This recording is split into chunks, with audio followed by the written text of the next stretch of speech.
A'udzubillahi minasyaitonirrajim. Bismillahirrahmanirrahim. Assalamualaikum warahmatullahi wabarakatuh.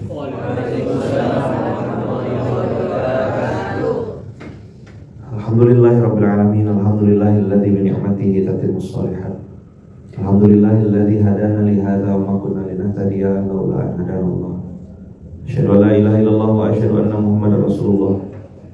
Allahumma sholli ala sayyidina Muhammad wa ala ali sayyidina Muhammad. Rabbi shrah li sadri wa yassir li amri wa hlul 'uqdatam min lisani yafqahu qawli. Amma ba'd.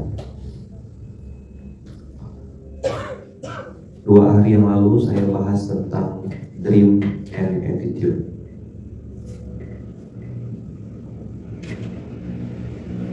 Dream itu akan menentukan apa yang akan kita capai. Punya cita-cita, punya doa, punya resolusi. Sekarang lagi ngetren orang bikin resolusi yang sama sekali tidak ada solusinya gitu. Bikin resolusi tapi tidak ada solusi. Kenapa dream hanya sekedar jadi dream? Karena sikapnya tidak benar. Dreamnya bagus, cita-citanya baik, pengen bermanfaat, pengen menghajikan orang tua, pengen mengumrohkan, itu semua cita-cita baik. Tapi yang akan menentukan apakah cita-cita antum itu terwujud atau enggak, itu adalah attitude-nya, sikapnya. Semua orang punya masalah, semua orang punya kesusahan, tapi attitude itu yang akan memisahkan orang itu antara dia diangkat derajatnya sama Allah atau enggak, dibukakan pintu-pintu kebaikan atau enggak. Jadi ada resolusi tanpa solusi.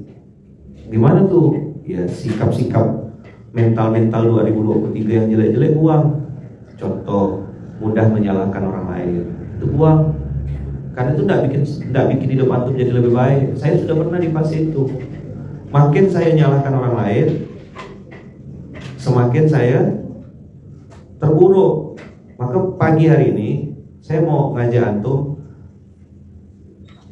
kembali ke hal basic gitu. Jadi kalau ditanya resolusi itu nomor 1. Jadi jangan dulu, ini saran ya, boleh terima boleh enggak. Kalau antum menentukan resolusi misalnya gitu, nomor 1 tuh berhentilah meminta atau berharap sesuatu itu terwujud A, B, C gitu. Tapi kalau yang dicatat jadi resolusi itu, karena itu kan resolusi kan niat pribadi ya. Contoh, sesuatu yang sifatnya perbaikan koreksi dalam. Misal, berhenti menyalahkan orang lain. Nah, itu resolusi. 2024 ini saya akan lebih banyak muhasabah tanpa bantah. Saya tidak akan menyalahkan orang lain. Nah, itu resolusi namanya. 2, saya tidak mau lagi menunjukkan kesusahan saya di hadapan manusia. Karena selama 2023 berharap sama manusia dikecewakan terus, misal gitu. Nah, itu namanya resolusi. Apalagi ayaman? Contoh, resolusi 2024, saya tidak mau lagi meminta-minta iba atau meminta-minta dikasihani sama manusia. Nah, itu baru resolusi. Hal yang fundamental diperbaiki, hal yang paling dasar itu diperbaiki. Nanti hidup antum diperbaiki sama Allah. Ada beberapa yang saya tengok resolusinya keren.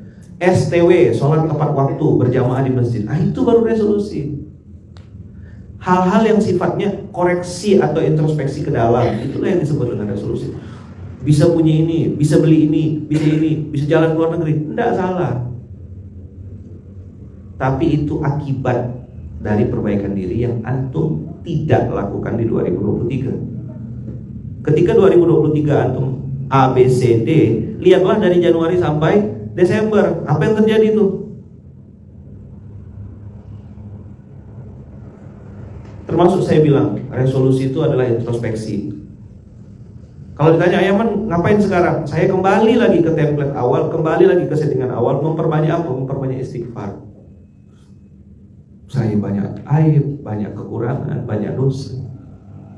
Takut misalnya aib kita ketahuan sama netizen. Ada yang lebih takut lagi kalau aib kita dibongkar Allah. Betul nggak?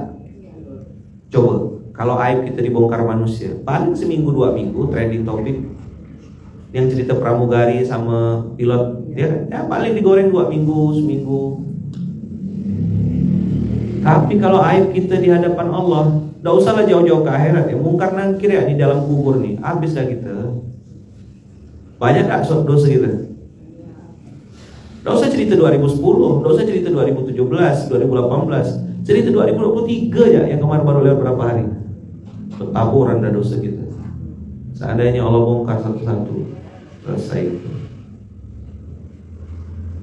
Ini yang saya bilang, ayo duduk sama-sama, ngerenung lagi, balik lagi ke template awal, memperbaiki bacaan Al-Quran. Itu resolusi itu. Karena rumusnya sederhana, perbaiki kualitas bacaan Quranmu, tilawah ya, yang saya maksud ini. Allah akan perbaiki kualitas hidupmu. Antum cari aib orang, cari kesalahan orang, oh pasti ketemu. Selama dia masih manusia, antum pasti ketemu. Tapi aneh sekali rasanya kalau orang itu sibuk mencari aib orang lain, lupa memikirkan aib diri sendiri. Maka kan dalam pepatah Arab itu ada yang mengatakan, tuba liman syaghalahu aibu an uyubin nas. Amat sangat beruntung sekali orang-orang yang disibukkan dengan aibnya sendiri sehingga tidak sempat pikirkan aib orang lain. Nah, ini resolusi 2024. Tilawahnya diperbaiki. Kan ada talayat lu kan, ada tilawah, ada qiraah. Gimana nih 2024 kualitas baca Qurannya gimana? Baru kualitas baca loh. Nanti ada template-nya lagi apa? Perbaiki tadabburnya. Bagaimana memahami satu ayat bisa kena di hati. Nih. Nah, ini kan kemarin saya bilang, dream akan menentukan kita sampai kemana. Tapi attitude itu akan menentukan kita dapat atau enggak. Sifat dasar manusia tergesa-gesa, maka kita melawannya dengan tetap tenang. Itu yang saya bilang resolusi yang fundamental, resolusi yang paling mendasar. Saya terus terang tidak merayakan tahun baru gitu ya. Bagi saya sama aja. Bagi saya setiap hari itu ya hari baru gitu. Karena pergantian tahun itu kalau tidak disertai dengan perbaikan diri ya, dia hanya akan jadi tahun-tahun seperti biasa. Orang umur 40 masuk neraka banyak, umur 31 masuk surga pun banyak.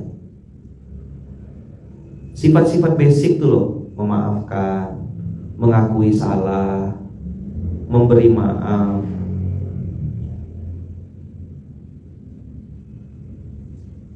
Iya kan? Terbuka, telinga lebar, merendahkan diri, belajar dari siapapun, ya kan?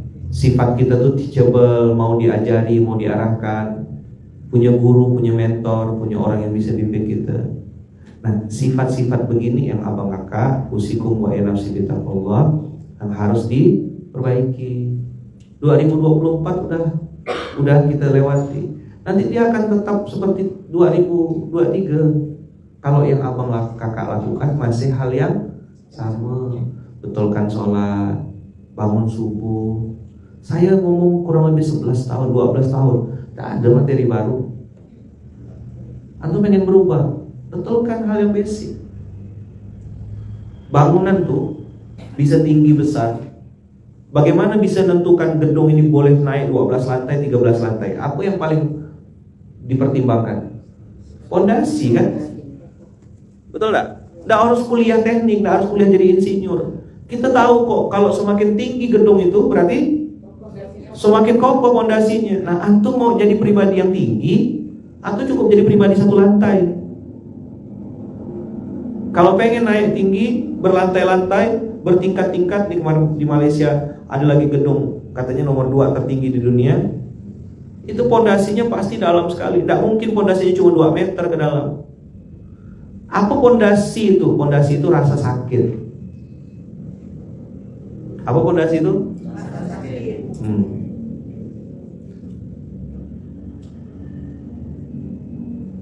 Jadi punya masalah. Ya semua orang punya masalah. Tapi cara merespon masalah itu yang bikin orang itu naik ke permukaan atau diam di tempat. Bisa dipahami nggak kira-kira?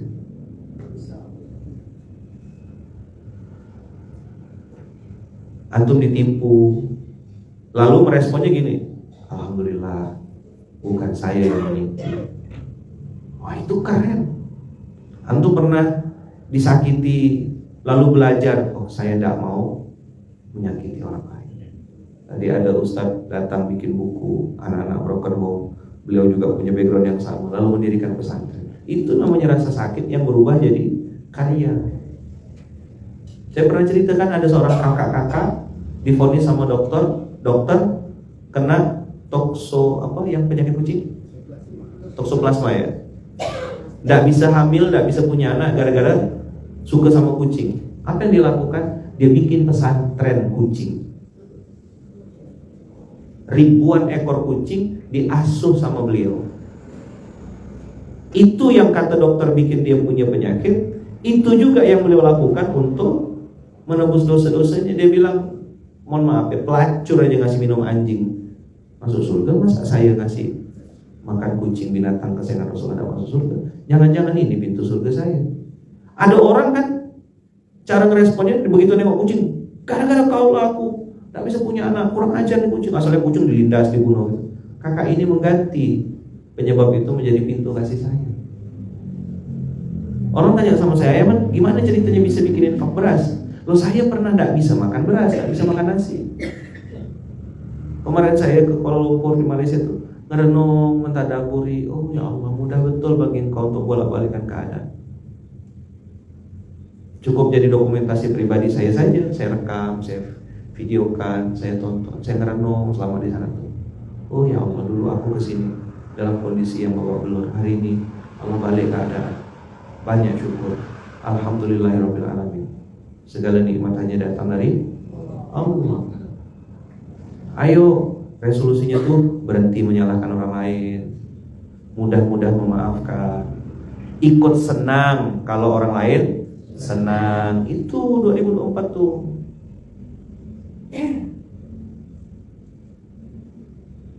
Sholat tepat waktu, berjamaah di masjid, nambah infak. Tadinya cuma sebulan sekali, ya kan? Cuma sebulan sekali, sekarang jadi seminggu sekali. Naik lagi jadi setiap hari. Inspiring infak setiap hari, kalau bisa sering-sering. Ini yang namanya attitude. Jadi resolusi itu bukan apa yang abang kamu dapatkan, itu baru bicara tentang dream. Pengen punya mobil, centang biru, beli rumah, itu bukan resolusi, itu cita-cita. Nah, yang akan menentukan apakah kita dapat atau tidak itu attitude-nya. Maka kalau bikin resolusi, attitude-nya diperbaiki. Abang kakak yang paling tahu, gak usah niru-niru orang, tapi saya kasih yang fundamental. 1, berhenti menyalahkan orang lain. 2, berhentilah menunjukkan kesusahan di hadapan orang lain. Saya kemarin ketemu sama Pak Jengkol, Jenderal Kolonel. Iya, kan dulu saya di MLM kan. MLM itu kan pakai bintang-bintang. Terus dia bilang, "Loh, saya nih bintang berapa?" "Oh, kalau bapak," saya bilang, "ini Jenderal Kolonel, disingkat Jengkol." Ketawa dia, ngakak. Wah, ketawa. Kemarin saya ketemu lagi sama beliau. Kemarin kan terakhir kalau tidak salah saya itu terakhir ketemu beliau itu 2017. Ada fotonya tuh, saya ketemu sama Pak Roksan namanya, sama ibu. Kemarin saya silaturahim lagi ke beliau. Saya ketemu sama beliau, lalu dia cerita, "Loh, saya setelah nonton interview, kan ada saya video saya sama Daniel Mananta tuh kan, yang diinterview kan saya ada nyebut nama Pak Ruksan di situ di Malaysia. Lalu beliau bilang, 'Loh, saya ini sama ibu kok merasa berdosa.' Maksudnya gimana Pak?" Saya bilang, "Itu habis kami sholat Jumat tuh. Jadi saya pengen sholat Jumat tuh di Masjid Kampung Baru, tempat saya nangis yang saya bilang saya pakai tas koyak, lalu saya nangis di pojokan. Begitu saya sampai di Kampung Baru itu, saya mau wudhu, pengen ke toilet, ketemu sama Pak Ruksan. "Loh," katanya, ini orang yang sama kah? Iya Pak, saya bilang saya Lukman. Wah, langsung pelukan. Nah, Allah yang pertemukan di hari Jumat di masjid.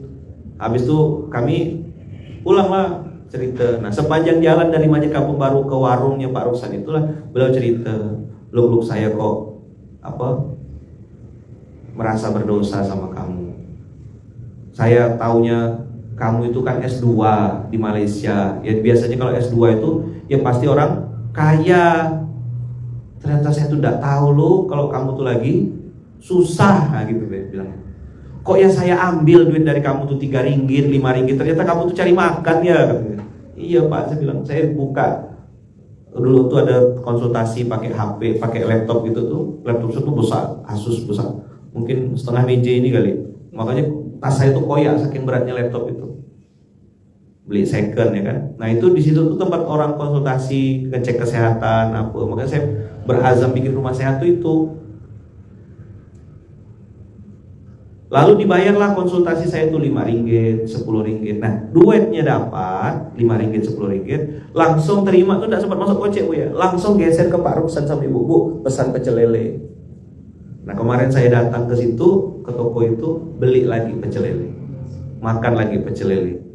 Saya makan, saya nikmatin betul-betul tuh. Ya Allah, inilah pecel lele yang dulu aku makan waktu susah. Kalau cerita takdir Allah, cerita uang, cerita rezeki, bagaimana Allah mengantarkan, itu zonanya zona hasil.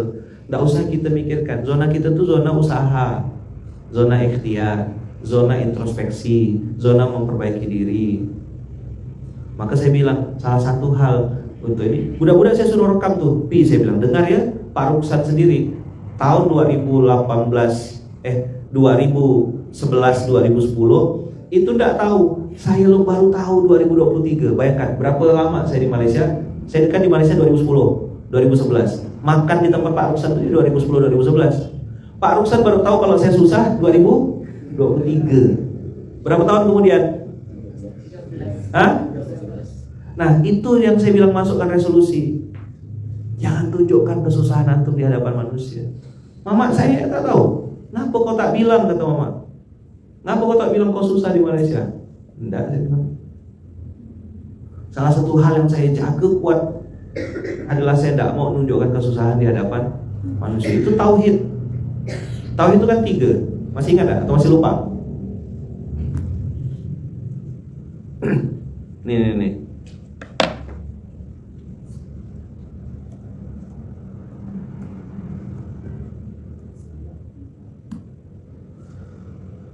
Tauhid itu 1, tidak meminta-minta kepada manusia.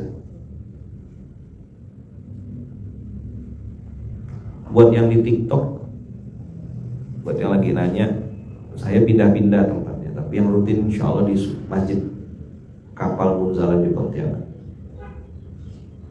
Tauhid yang pertama adalah tidak meminta-minta kepada manusia. Apa yang pertama? Antum ketemu sama orang kaya, paling enak ngapain? Minta, ajukan proposal. Itu buang.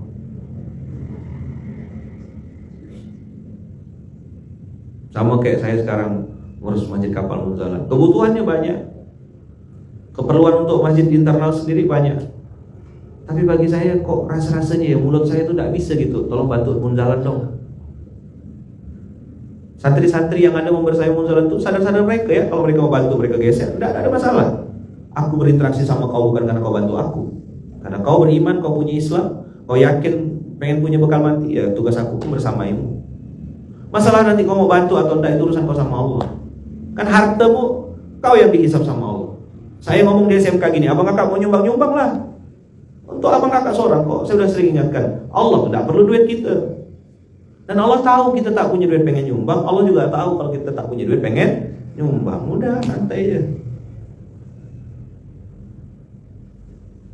1, tidak usah minta-minta sama manusia. Yang kedua, jangan berharap lebih sama manusia. Itu tauhid. Itulah la ilaha illallah. Apa yang kedua? Jangan berharap lebih sama manusia. Antum ketemu ustaz, ekspektasinya wah ini sempurna, perfect. Salah tuh. Manusia itu, ustadz itu manusia biasa. Antum nikah sama seorang perempuan, terus dia pakai jilbabnya panjang, ekspektasinya tuh ustazah soleha. Terus antum lihat dia, ternyata dia bangunnya kesiangan, bangkong, misal gitu. Iya. Kalau bangkong tuh kan kodok ya. Bangkong. Kenapa kecewa? Banyak suami-suami kecewa sama istri karena berharap lebih. Begitu juga sebaliknya, kita perempuan berharap lebih sama laki-laki. Yang kalian nikahi itu adalah perempuan dan laki-laki akhir bulan dan akhir zaman. Akhir tahun kemarin, nih bentar lagi ya, bentar lagi nih, langsung terbuka. Curhat dong Ustadz, suami saya begini, suami saya begitu. Kau terlalu berharap lebih sama suamimu. Saya mau bilang bodoh tuh udah enak gitu. Antum nikah udah siap dengan segala kekurangannya. Yang diingat cuma kelebihannya aja. Kalau mikirkan kekurangan antum pasti cerai. Nggak usah nunggu 1 minggu 2 minggu, 1 jam tuh udah bisa cerai dah. Banyak alasan untuk cerai 1 jam. Benar. Kenapa rumah tangga nggak bertahan lama? Karena berharap pasangan sempurna. Saya kecewa Ustaz, ternyata begini. Udah dibilang kan jangan berharap sama manusia. Video saya yang dengan izin Allah viral tuh kan materinya tentang itu. Kenapa viral? Banyak yang kena. Maka resolusi 2024 saya bilang berhentilah berharap lebih sama manusia. Do not expect more. Jangan berharap lebih sama manusia. Itu tauhid. Kan la ilaha illallah kan? Tidak ada Tuhan selain Allah. Iyyaka na'budu wa iyyaka nasta'in kan? Kenapa antum yang selama ini banyak kecewa? Berharap ketemu investor. Apalagi yang sorry tidak bermaksud untuk merendahkan. Apalagi antum yang bisnisnya modalnya makelar. Hanya jadi jembatan. Oh, siap-siap kecewa. Antum kan tak punya modal. Sorry ya, kita kan kere. Makelar tuh kere. Cuma jalan tengah. Namanya jembatan, mempertemukan pembeli sama penjual. Begitu mereka udah tukar nomor handphone, ya antum ditinggal lah. Ya kan? Nanti baper, kecewa. Ternyata penjual sama pembeli deal-dealan. Antum di skip. Rasa no, apa? Kenapa saya bilang rasa no? Kau berharap lebih. Tujuan kita nih, pokoknya lakukan yang terbaik. Sisanya terserah sama Allah. Karena sering juga saya ngalamin sama kakak. Saya pikir rezeki saya dari sini, dari A. Saya tunggu-tunggu dari A nih, kok tak datang-datang. Pada saya sudah lupa, sudah tidak ingat lagi. Datang rezeki dari C, D, E, F.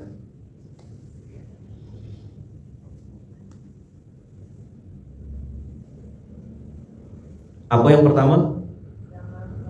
Tidak meminta-minta pada manusia. 2, tidak berharap lebih kepada manusia. Udahlah, manusia itu begitulah dia. Jangankan kita, Allah aja ditinggalkannya. Bayangkan, dia bilang, Ustaz, saya ini pengen begini. Tapi kenapa ya kenyataannya nggak sesuai dengan harapan? Ya saya bilang, kakak bukan Tuhan. Abang bukan Tuhan. Allah aja ditinggal sama dia. Kapan dia perlu Allah? Susah. Lagi susah tuh lah banyak orang ke Allah. Nangis tak? Nangis. Begitu sukses? Syukuran. Katanya syukuran. Ya kan? Syukuran, bikin rumah. Terus nyambut tamu dari jam 11. Azan zuhur jam 11:30. Masih nyambut tamu atau dia sholat? Nyambut tamu, itu tolong makannya ditambah lagi dong. Itu sudah, wah sibuk. Nabrak zuhur, baru sadar sholat 2:30. Itu pun sudah tinggal 10 menit mau zuhur, mau asar. Sholatlah dia zuhur, 2:30. Azan asar, dia sholat asar atau lanjutkan tamu? Lanjut lagi ngurus tamu. Apa yang kau syukuri? Saya ngomong gini nih, banyak yang baper. Betul nggak? Katanya akad nikah. Nikah itu sesuatu yang halal atau haram? Lalu diadakan resepsi. Kok bisa make upnya bilang bikin fatwa? Make up ini dari mana belajar fikihnya gitu loh. Tukang make upnya, mak pengantinnya bilang udah dijamak aja sholatnya. Dari mana fatwa jamak ini? Hari pertama dia halal, hari pertama dia maksiat sama Allah. Berantakan gak kira-kira rumah tangganya? Makanya suami selingkuh, istri error. Hari pertama dihalalkan Allah, hari pertama dia nantang Allah. Habis itu sisa makanan bertaburan, makanan mubazir, ya kan? Lihat resepsi-resepsi gitu tuh. Saya udah datang ke resepsi berapa tempat di Sulawesi, saya pernah datang di Sumatera, saya pernah datang. Hampir semua sama, banyak makanan terbuang. Betul atau betul sekali? Betul sekali. Hah? Di Jakarta sama enggak?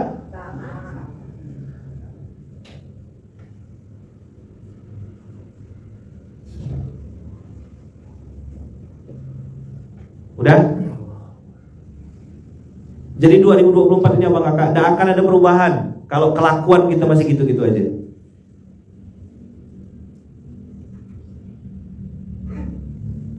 Tidak akan ada perubahan. Dia akan jadi tahun-tahun seperti biasa. Dia hanya akan jadi hari Senin, hari Selasa, hari Rabu, hari Kamis, sama kayak tidak ada apa-apa. Tahu-tahu nanti udah Maret, April, Ramadan, Idul Adha, dah kurban lagi, masih kurban perasaan, gitu-gitu aja. Mumpung masih Januari, siapkan duit, ya kan?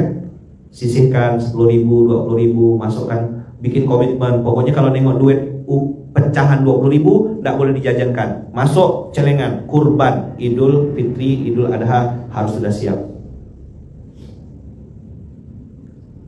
Asal nengok 20.000, masukkan. Kembalian nih, kembalian 30.000, 20.000 sama 10.000. Mana yang masuk celengan? 20.000 komitmen, saya yang masuk. Percaya tak? Nanti Allah wujudkannya, bukan dari duit yang itu. Itu yang saya bilang tadi, attitude. Kurban ya semuanya ya, yang di sini ya. Ayo jawab jujur. Coba dari tahun ke tahun, yang banyak itu yang berkurban atau minta daging kurban?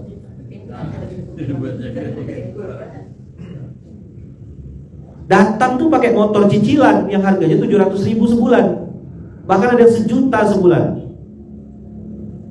Kok ada duitnya untuk riba? Untuk sapi kurban tak ada. Masih ajak kaldu sapi kurbannya, kaldu ayam tidak bisa jadi kurban.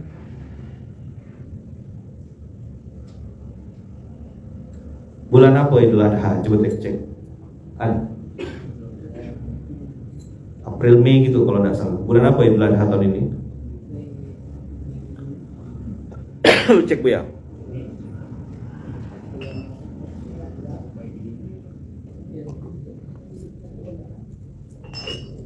Bulan apa? Juni. 6 bulan.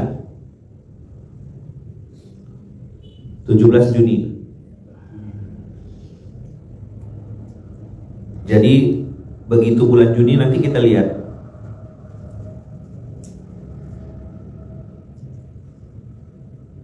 apakah kita kurban perasaan atau kurban sapi terbaik. Pasang niat dong. Apa yang ketiga? Tauhid itu. Yang ketiga, tauhid itu adalah tidak menunjukkan kesusahan di hadapan manusia. Itulah penerjemahan atau penjelasan dari hasbunallah wa ni'mal wakil, ni'mal maula wa ni'man nasir. Tauhid itu intinya Bang Kakak. Orang selama ini tauhid, ma'rifatullah, ilmu ma'rifat, apa ilmu ma'rifatullah itu? Apa aplikasinya gitu loh. Jadi tak sholat, antu betul. Masa belajar tasawuf jadi tak sholat? Belajar ma'rifat, belajar torikot katanya jadi tak sholat, antu ini setan. Dengar gak? Nabi Muhammad tuh sholat, berdiri tak bisa duduk bareng, sampai ada dibikin sholatul khauf. Dalam perang dia tak boleh ngilangkan sholat. Masa kau dalam kondisi santai gini, katanya belajar ma'rifat, belajar tauhid, belajar tasawuf. Ini yang ngerusak tasawuf tuh ini. Belajar ilmu tinggi-tinggi katanya, asma wa sifat, wahdatul wujud. Aku adalah dia adalah aku. Makin error otaknya. nampak pintar tapi ya kan? BPKB, berasa pintar kenyataannya bodoh. Apa BPKB? Nomor 1 sholat. Abang kakak pengen dekat sama Allah, sholat kuncinya. Nomor teleponnya udah jelas dah, WA-nya tuh jelas. Nomor kontaknya tuh 2 4 4 3 4. Itu kan? Berapa nomor teleponnya? 2 4 4 3 4. Mau nengok enggak 2024 ini berhasil atau enggak? Gampang, lihat itu 24434. Kalau betul itu 24434 di awal waktu, tengok nanti nyambung dia dengan sanad rezeki. Ustaz, ini teman saya enggak sholat. Ya Allah, itu lagi ditanya. Tahu apa namanya tuh?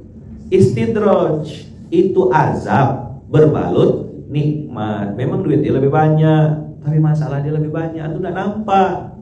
Dia bisa tutupi dengan barang branded, dia bisa tutupi dengan jalan-jalan ke luar negeri, dia bisa tutupi dengan nonton konser, dia bisa tutupi dengan kesenang-senangan dia party-party. Itu dia sedang menutupi kesedihan dia, yang dia tidak bisa nemukan di mana kebahagiaan sesungguhnya. Maka dia hanya bisa senang-senang, tidak bisa bahagia. Paham? Paham tidak nih? Nanti 2024 gini lagi, tahu-tahu udah Desember lagi. Kembang api lagi, trompet lagi. 2025 datang. Masih gak banyak utang. Masih gak bisa baca Quran. Gitu aja terus sampai akhir hayat. Tahun hanya tinggal angka. Tak ada perubahan.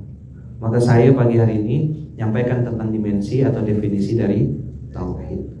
Tauhid itu tidak meminta-minta pada manusia, tidak berharap lebih kepada manusia, dan tidak menunjukkan kesusahan di hadapan manusia. Itulah tauhid yang benar. 3, betulkan 3 ini dulu.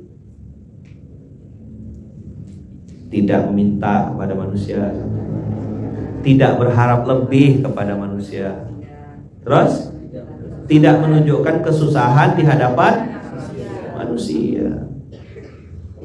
Pak Ruksan itu kemarin saya baru temuin 2023. Lu katanya saya ini mau minta maaf. Lu minta maaf apa Pak? Saya sama ibu tuh ngerasa berdosa. Ngerasa berdosa kenapa? Kata beliau. Saya tanya kan, ya saya tuh kok baru tahu kalau kamu tuh waktu itu ya susah.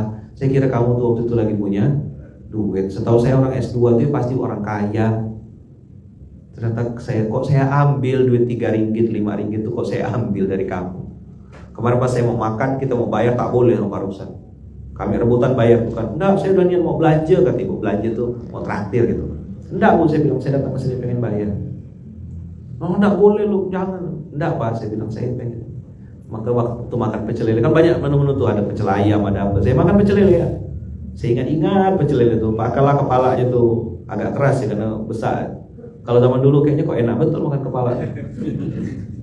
Karena udah lapar kan, enggak ada lagi lauk. Bersih nasinya, bersihnya saya habiskan semuanya satu. Ya Allah, inilah makanan yang aku makan dulu. Ibu tuh sampai berkaca-kaca mata ibu tuh. Tuh kamu sukses ya, kamu semoga dijaga Allah, berhasil ya. Waduh tuh. Nanti kalau abang kakak Kuala Lumpur ya ketemu sama Pak Jengkol ya, Jenderal Kolonel Pak Roksan. Itu destinasi pertama saya selain ke Masjid Kampung Baru. Saya duduk situ, saya sujud syukur di situ. Saya lihat masjidnya pun sudah berubah, sudah lebih baik, lebih bagus. Berbanding lurus gitu, saya ngerasa gitu, oh masjidnya makin bagus. Bagaimana juga Allah, alhamdulillah dengan izin Allah perbaiki juga hidup saya. Banyak hal yang saya syukuri. Saya datang ke masjid itu. Di mana Ustaz, tempat Ustaz nangis itu di pojok situ. Zikir yang saya baca, wirid yang saya baca ada saya tunjukkan ini zikirnya, ini wirid yang saya baca. Itulah arti dari hasbunallah wa ni'mal wakil, ni'mal maula wa ni'man nasir.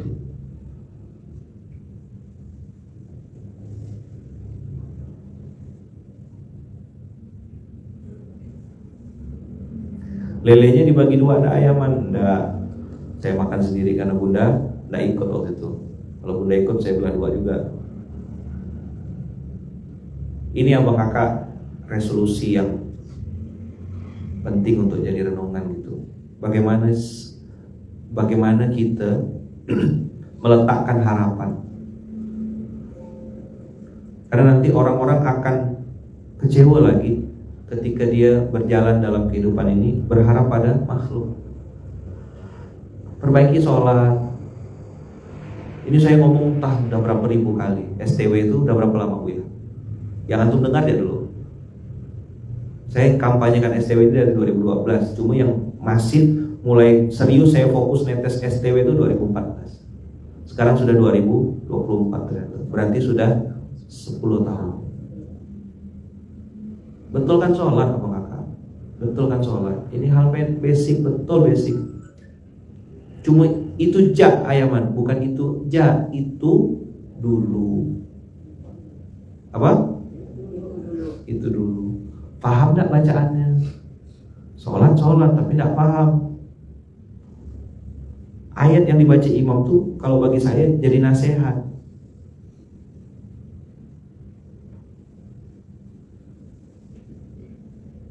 Dari awal SMK, mungkin apa kenal live 2020. Ini kan baru mulai live kan 2020. Saya udah ingatkan tentang STW, sholat tepat waktu. Kalau tidak penting-penting jangan begadang, tidur awal, bangun awal. Abang kakak supaya bisa merasakan nikmatnya duduk di atas sejadah, pakai perlengkapan sholat, menunggu azan subuh, abang kakak bisa istighfar. Itu nikmatnya luar biasa. Nggak akan ada cerita ini kalau abang nggak praktek. Waktu prime time. Jadi gini loh. Ini ya, antum tahu Google Map kan? Biasa Google Map itu kan nengok ya. Kalau biru tuh berarti lancar. Kalau merah macet. Kalau kuning agak padat. Betul. Nah, kalau biru itu lancar kan? Kapan waktu biru itu? Ayo. Saya nanya kapan, berarti harus sebutkan waktu dong. Malam. Jam berapa kira-kira?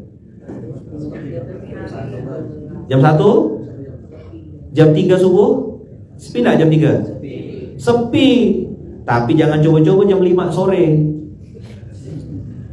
Jaraknya memang 10 kilo.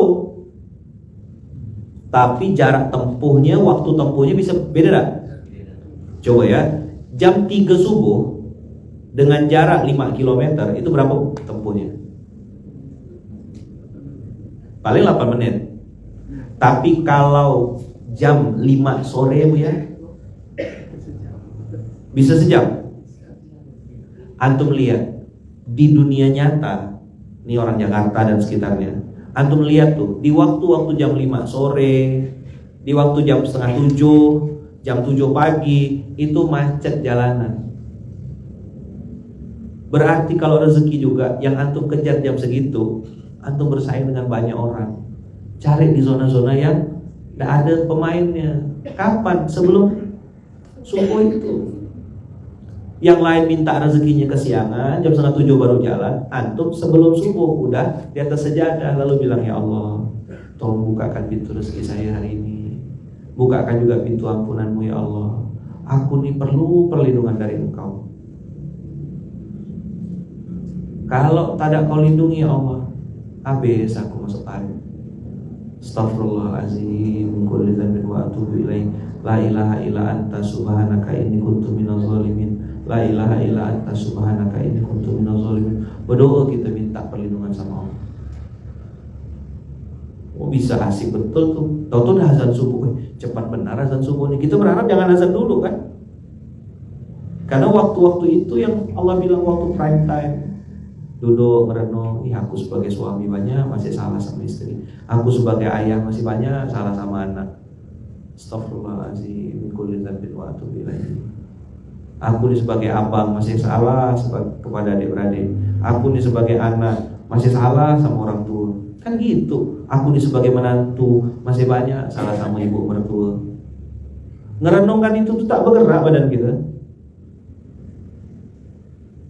Ya Allah, sebagaimana aku berharap minta dibukakan pintu-pintu rezeki, aku juga berharap Kau bukakan pintu-pintu ampunan untuk hamba. Berdoalah pakai bahasa Indonesia. Silakan ngobrol sama Allah. Enggak bangun cuma tidur kesiangan, bangun kesiangan. Jadi attitude itu maka akan tentukan dapat atau enggak. Maka 2024 ini jangan fokus sama hasil. Yang saya lihat orang-orang nulis resolusi itu semua nuliskan tentang hasil. Punya mobil, bisa memudahkan orang tua. Jadi otaknya tuh pada result oriented. Orientasinya adalah hasil. Padahal hasil itu zonanya Allah. Zona kita tuh ikhtiar, proses. Saya akan perbaiki sholat saya akan perbaiki hubungan saya sama orang tua, saya akan perbaiki sholat saya akan perbaiki kualitas baca Quran saya akan tambah infak saya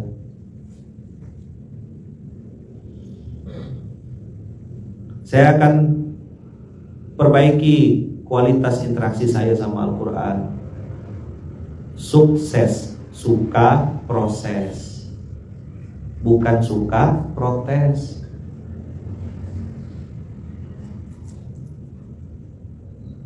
Betulkan sholat. Ketika azan berkumandang, mana yang kita pilih? STW atau melanjutkan kegiatan? Saya sampai itulah ya, mungkin ini bicara skala prioritas ya. Saya dikasih orang sepatu kan, tapi mohon maaf jarang kepakai sepatu. Karena bagi saya pakai sepatu tuh ribet gitu. Saya tidak bisa wudhu. Sedangkan kebiasaan, mudah-mudahan ya tak harus minimal gitu. Kebiasaan jaga wudhu itu dari zaman saya susah gitu, dari zaman tak berduit gitu. Jadi kemana-mana tuh ya pakai sendal. Nah, akhirnya bagi saya apalagi kalau lagi safar kan sering ke toilet. Kalau udah pakai sepatu tuh kan buka kos kaki, lama bagi saya tuh nggak efektif gitu. Saya menghabiskan waktu minimal 5 menit untuk buka sepatu, ngikat lagi. Tapi ini pilihannya. Saya memilih pakai sendal supaya nyaman gitu. Sendalnya pun saya pilih juga biar modelnya bagus, keluaran terbaru. Begitu saya pegang ini kalau basah, lembab dan bikin bau kaki, kuman-kuman nempel di sini nanti tidak akan, jadi langsung skip tuh. Maka kalau beli sendal tuh kan tengok bahannya apa nih, oh plastik, enak enggak kira-kira? Ini kalau basah kira-kira enak, bisa tempur enggak? Sendal-sendal yang begitu lah yang saya pakai. Tidak ada usaha juga sama merek saya. Nyaman dipakai, itulah saya pakai. Pas ada yang modelnya bagus, pas sesuai dengan ekspektasi, ya udah, sip, cocok.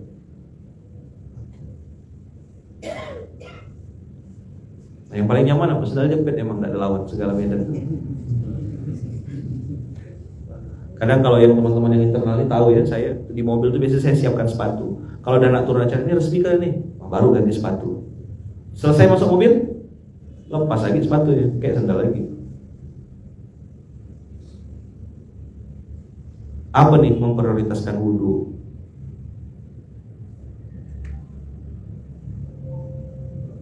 Nah, coba dengar ya, tengok ya santri-santri. Namanya anak-anak ya, tidak apa-apa. Namanya ayah kan tidak boleh marah. Jadi Ayaman minta kami ini tidak pakai sepatu, coba. Saya sedang ceritakan saya pintar. Mau pakai sepatu pakailah. Bebas saja. Mungkin ada yang suka, oh saya kan ngajar Ustaz, iya pakai. Saya kan tidak ada ngelarang. Masa kayak gini jadi apa? Udah 2024 kok otaknya tidak upgrade gitu loh.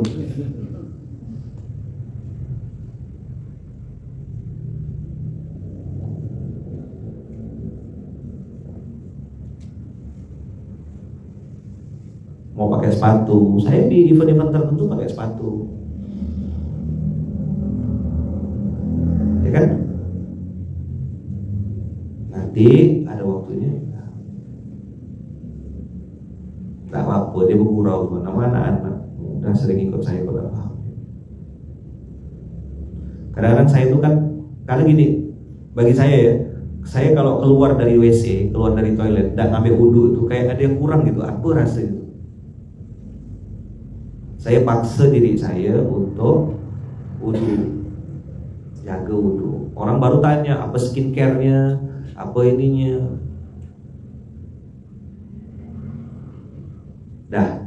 Jadi kalau bicara resolusi, bukan ambil zona hasilnya, tapi resolusi itu adalah proses. Antum mau pakai ini boleh, ndak pun ndak ada masalah. Kan kita hidup masing-masing. Kemarin saya coba matikan sosmed kan, berapa hari itu saya tidak ada instastory, tidak ada apa, tidak mati ternyata saya. Masih bisa makan tuh ya. Kan safar kali ini saya mengurangi banyak sekali interaksi sama handphone. Saya belajar hidup tidak pakai WhatsApp gitu, belajar matikan Instagram. Followernya adalah 2-3 orang follower saya. Tak ada instastory, tidak ada repost, biarkan ya mati gitu. Saya mau ngecek itu masih hidup tidak aku nih tanpa instastory, masih hidup tidak aku nih tanpa postingan status WhatsApp itu sudah lama saya tinggalkan. Hidup ternyata saya, dan saya justru malah menikmati gitu. Saya bisa ngobrol sama anak-anak, bisa main sama Pak Pati, bisa interaksi.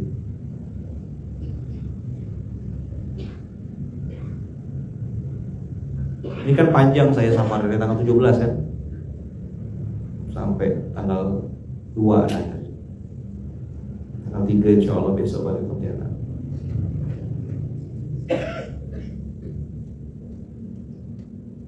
Nah, jadi kalau abang kakak pengen punya resolusi, saran saya tadi berhenti menyalahkan orang lain, berhenti menunjukkan kesusahan di hadapan orang lain, berhenti juga abang kakak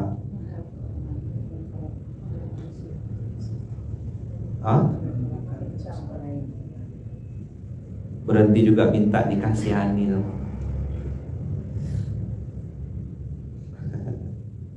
Ya, jadi abang kakak kita belajar gitu untuk quality time. Sama siapa? Sama Allah dong.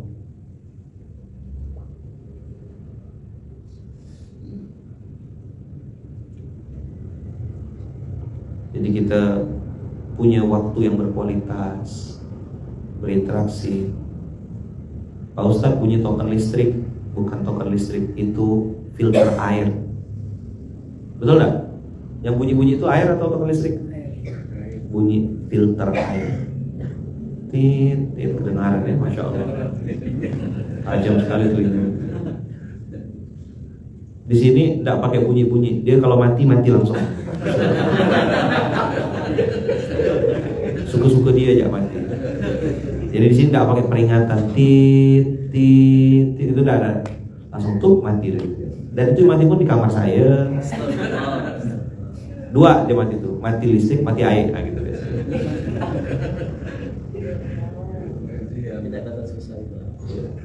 Jadi dia tidak mau menunjukkan kesusahan dia dapat manusia, langsung matikan.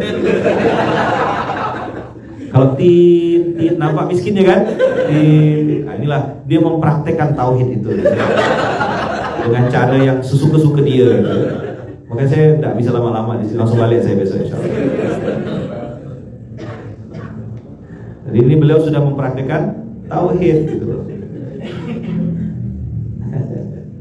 Jadi jangan nunjukkan kesusahan. Jadi kalau tidak kan menunjukkan kesusahan kan, minta diisikan, dia tidak langsung tuh mati dah.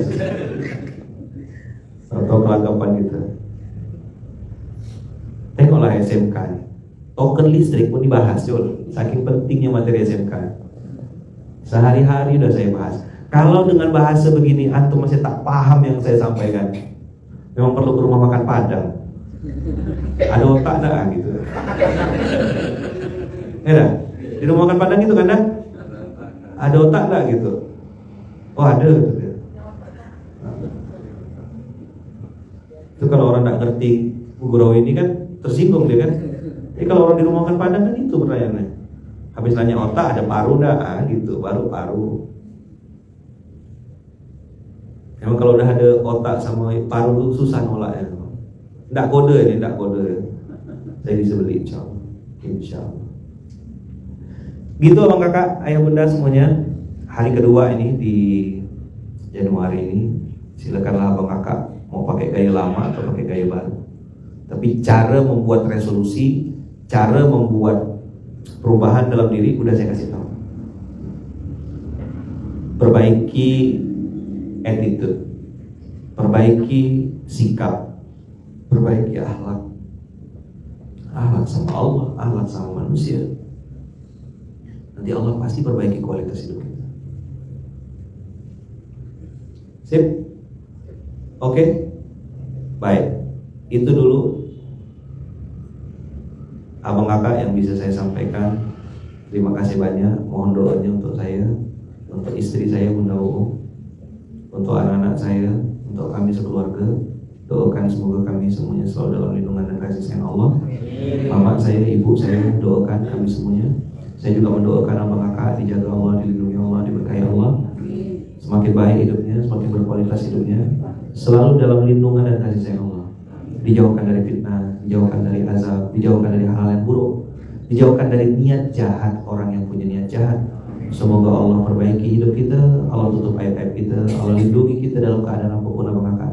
Dan semoga kita bisa meninggalkan dunia ini dalam keadaan husnul khatimah, bisa meninggal dunia dalam keadaan terbaik, punya bekal hidup yang banyak, punya bekal mati yang banyak, membawa sebanyak-banyaknya bekal untuk menghadap Allah. Dan mudah-mudahan bekal itulah nanti yang bisa menyelamatkan kita, anak cucu keturunan kita sampai hari kiamat nanti. Al-Fatihah. Bismillahirrahmanirrahim.